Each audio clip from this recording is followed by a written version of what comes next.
Bonjour et bienvenue dans cette nouvelle vidéo qui traitera la question de comment réagir face aux attaques envers l'islam et le prophète sallallahu alayhi wa sallam.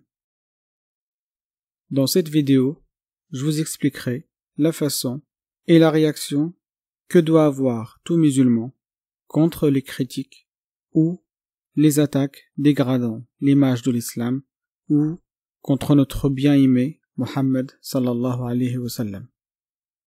Faisons un exercice de raisonnement mental. Supposons que le prophète sallallahu alayhi wa sallam est accusé par des ignorants d'être un terroriste ou un sanguinaire ou un incitateur à la violence. Et ses suiveurs et ses partisans, les musulmans, par amour envers lui, sèment la peur et commettent des crimes atroces, attentats à la bombe, aux armes, aux couteaux et autres. D'après vous, en réagissant de la sorte, n'avait-il pas simplement confirmé les accusations, car ils mettent en pratique les enseignements de Mohammed sallallahu alayhi wa sallam. Quand les gens critiquent et traitent le prophète sallallahu alayhi wa sallam de terroriste, intégriste, tueur, etc., nous avons trois manières de réagir. La première est purement émotionnelle, sous l'emprise des sentiments incontrôlés, amour, haine, colère. Les réactions émotionnelles et non actions sont généralement regrettées car non réfléchies. La deuxième façon de réagir est purement raisonnable. Elle est beaucoup mieux que la réaction émotionnelle, mais nous pouvons quand même la regretter. La troisième façon est raisonnable, mais sous la lumière de la révélation, avec une connaissance de l'attitude qu'il faut avoir face à ces situations, et c'est la meilleure réaction à avoir. Les attaques et les critiques envers l'islam et le prophète sallallahu alayhi wa sallam ne datent pas d'aujourd'hui. Le prophète sallallahu alayhi wa sallam, comme tous les autres prophètes, a été traité de tous les noms, et le Coran a immortalisé certains d'entre eux. Il était traité sallallahu alayhi wa sallam de sahir, sorcier, prêtre, kahin, majnoun, fou, kadhab, menteur, muftari, c'est encore plus que menteur, c'est il ment sur Allah Azza wa Jal, mu'allam, apprenti, c'est-à-dire qu'il y a quelqu'un qui lui apprenait ce qu'il disait. Aussi, à la Mecque, on lui a donné un surnom qui était mudammam, c'est-à-dire le contraire de Mohammed sallallahu alayhi wa sallam. Et à Médine, par la tête des hypocrites, Abdullah ibn Ubay, qui était pourtant sous la souveraineté de Mohammed sallallahu alayhi wa sallam à Médine, il traitait le prophète sallallahu alayhi wa sallam de udun, c'est-à-dire oreille, en disant qu'il écoute et croit tout ce qu'on lui raconte. Le prophète sallallahu alayhi wa sallam n'aimait pas oppresser les gens, il était toujours à l'écoute. D'autres exemples, l'histoire de l'Ifk. En résumé, l'armée musulmane a oublié Aïcha radhiyallahu anha derrière le campement, et la personne qui était censée vérifier si les musulmans n'ont pas oublié ou égaré des biens, l'a trouvé et l'a ramené en rattrapant l'armée. C'est là où Abdullah ibn Ubay a dit que ces deux-là ont forcément commis l'interdit et ont eu une relation adultère. En faisant cela, il a attaqué directement l'honneur du prophète sallallahu alayhi wa sallam et l'honneur de sa femme, radiyallahu anha. L'histoire est connue et c'était dans le Coran, donc je vais pas trop m'attarder là-dessus. La trahison de Hud, toujours le même, Abdullah ibn Ubay, à Uhud, il a eu un différend avec le prophète sallallahu alayhi wa sallam et il a dit « Nous allons plus nous battre à vos côtés » et il s'est retiré avec le tiers de l'armée. C'est sans aucun doute l'une des raisons de la défaite des musulmans lors de cette guerre. Lors d'une autre sortie avec le prophète sallallahu alayhi wa sallam, il a eu un différend avec le prophète sallallahu alayhi wa sallam et il a dit « Quand nous retournerons à Médine, le noble d'entre nous, c'est-à-dire lui-même, Abdullah ibn Ubay, fera sortir, laissera pas rentrer, l'humilier et penser au Muhammad sallallahu alayhi wa sallam et l'empêchera de rentrer à Médine en disant, grosso modo, nourris ton chien, astaghfirullah, et il te mordra la main. Ces histoires, elles sont connues, c'était dans le Coran, donc je vais pas m'attarder à les raconter, mais vous pouvez voir leur histoire dans les tafsirs. Ce qu'il faut retenir, c'est que le prophète sallallahu alayhi wa sallam était traité et insulté durant sa vie, à Médine et à la Mecque, et le Coran montre au prophète sallallahu alayhi wa sallam et aux sahaba et à nous tous comment se comporter face à ces attaques. Nous allons citer quelques versets qui montrent au prophète sallallahu alayhi wa sallam comment il doit se comporter face aux attaques. Le premier verset, « Détourne-toi d'eux, c'est nous qui allons te défendre contre leur attaque. » Ce deuxième verset incite le prophète sallallahu alayhi wa sallam à patienter en disant « Endure ce qu'ils disent et écarte-toi d'eux d'une façon convenable. » Ce troisième verset, par exemple, incite le prophète sallallahu alayhi wa sallam à pardonner et à oublier. Pardonne-leur et oublie leurs faits. Ces trois premiers versets s'adressent au prophète sallallahu alayhi wa sallam directement, mais nous donnent aussi la marche à suivre. Ce dernier verset s'adresse aux sahaba et aux musulmans, et nous, il nous donne la marche à suivre. Soyez endurants et pieux, voilà la meilleure résolution à prendre. Rien que ce verset devrait suffire.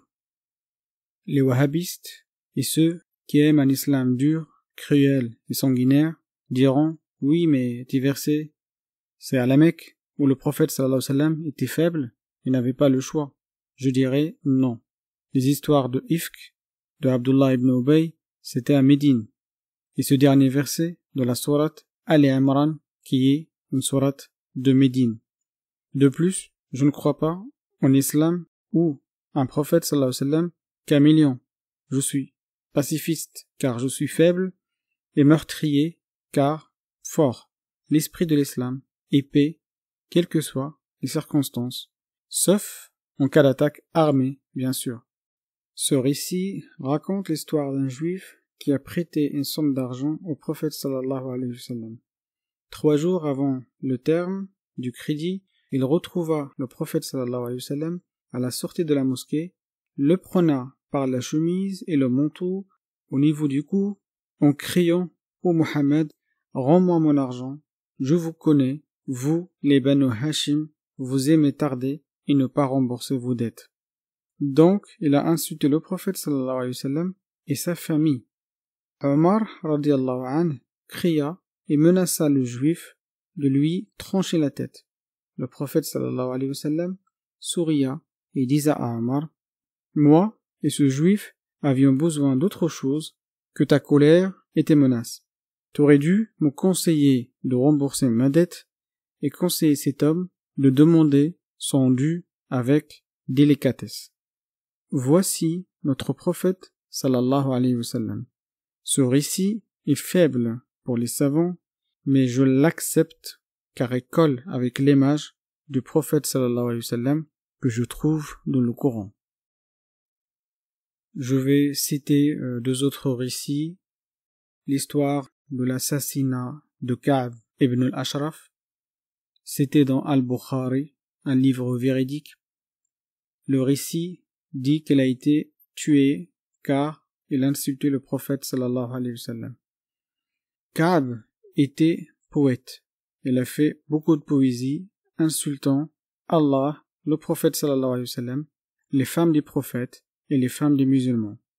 Rien que pour ça, pour l'honneur, il mérite la mort dans les coutumes des Arabes de l'époque, mais pas avec l'islam. Ka'b était l'un des nobles juifs. Il a signé le pacte de citoyenneté de Médine avec le prophète sallallahu alayhi wa sallam, stipulant qu'ils doivent protéger Médine ensemble contre les attaques ennemies. Ka'b ibn al-Ashraf, après la défaite des Mecquois à Badr, quitta Médine et se renda à la Mecque en les incitant à regrouper les tribus arabes et éradiquer le prophète sallallahu alayhi wa sallam et l'islam de l'Arabie. Si le prophète, selon le hadith, a ordonné de le tuer, et je ne le crois pas, c'est à cause de sa trahison militaire et non pour les insultes. Un deuxième récit d'un aveugle qui a tué sa servante car elle insultait le prophète sallallahu alayhi wa sallam tout le temps. Un soir, il n'a pas supporté et l'a poignardé jusqu'à la mort. Le matin, après la prière du Fajr, il raconta cela au prophète sallallahu alayhi wa sallam qui disait « Il le méritait et tu as bien fait ». Ce hadith n'est pas dans les livres véridiques. En plus, comment le prophète sallallahu alayhi wa sallam peut simplement croire les dires de l'aveugle sans enquêter. Si on croit ce récit, n'importe qui pourrait tuer n'importe qui et dire après qu'il a insulté le prophète sallallahu alayhi wa sallam, sachant qu'il n'aura aucune preuve à apporter, sa parole suffit. Malheureusement, ces deux récits ont suffi à nos savants, dont Ibn Taymiyyah, pour prononcer une fatwa stipulant que quiconque insulte le prophète sallallahu alayhi wa sallam mérite la mort. Nous sommes tous d'accord pour dire que ces barbaries et ces actes terroristes ne sont pas l'islam et ne peuvent pas refléter l'image de l'islam, et nous sommes étonnés que ces terroristes les attribuent à l'islam.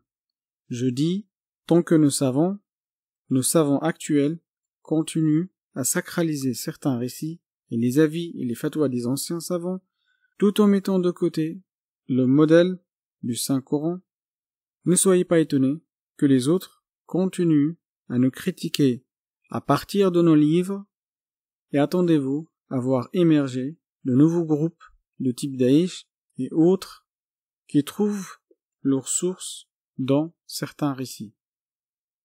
Face aux critiques de l'islam ou du prophète sallallahu alayhi wa sallam, c'est normal d'avoir des émotions et des sentiments, et c'est logique que par amour, nous voulons défendre l'image de notre bien-aimé Muhammad sallallahu alayhi wa sallam.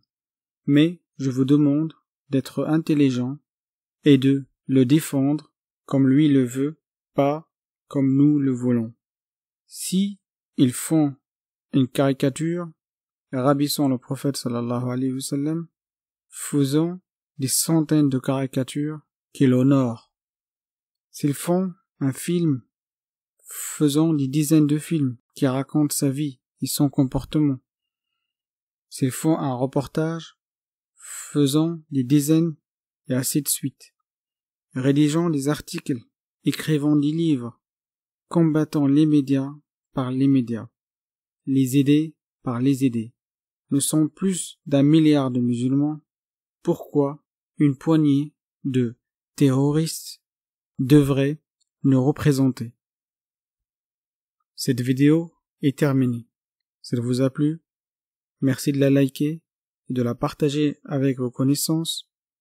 Je vous invite également à vous abonner et à laisser des messages constructifs.